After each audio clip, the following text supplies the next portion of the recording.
आज हम इतिहास में हर्षवर्धन के बारे में पढ़ेंगे, जिनका कार्यकाल 606 ईसा से 647 ईसा तक है।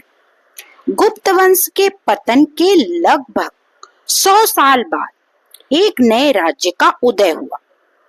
दिल्ली के पास धनेश्वर नाम के जगह पर इस राज्य की राजधानी थी। इस राज्य में हर्षवर्धन नाम का एक प्रसिद्ध राजा हुआ, जिसे हर्ष के नाम से भी जाना जाता है। यह 606 ईसा से सिंहासन पर बैठा और वह शक्तिशाली शासक था। उसने गुप्त वंश की तरह ही उत्तर भारत में एक बड़ा साम्राज्य बनाने का प्रयास किया।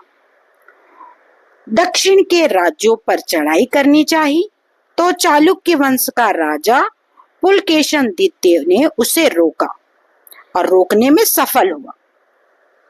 हर्ष का राज्य पंजाब से उड़ीसा तक फैला है।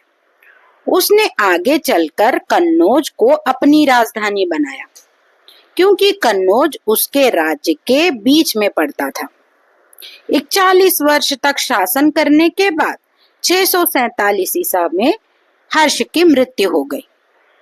हर्ष ने जिन राज्यों को जीता वे उसे कर देते थे। जब वह युद्ध करता था तो उसकी सहायता के लिए अपने सैनिक भेजते थे। वे हर्ष के अधीन तो थे, लेकिन अपने राज्य पर स्वयं शासन करते थे।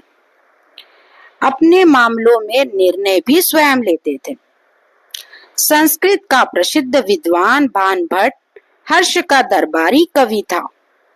उसके द्वारा रचित है हर्ष चरित्र में हर्ष की जीवनी के साथ उस समय के शहर, गांव, जंगल आदि का वर्णन मिलता है।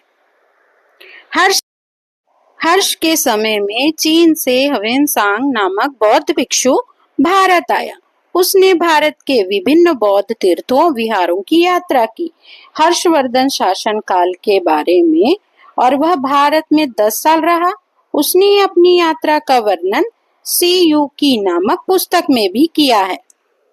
हर्ष विद्वान और विद्या का संरक्षक था। उसने संस्कृत में रत्नावली, नागनंद, प्रियदर्शिका नामक नाटक लिखे हैं। हर्ष शिव का उपासक था। उसने अपने शासन काल में कन्नौज में बौद्ध सभा का आयोजन किया। इस सम्मेलन में वह अपना सब कुछ अनाथों, गरीबों और भिक्षुओं को दान देता था।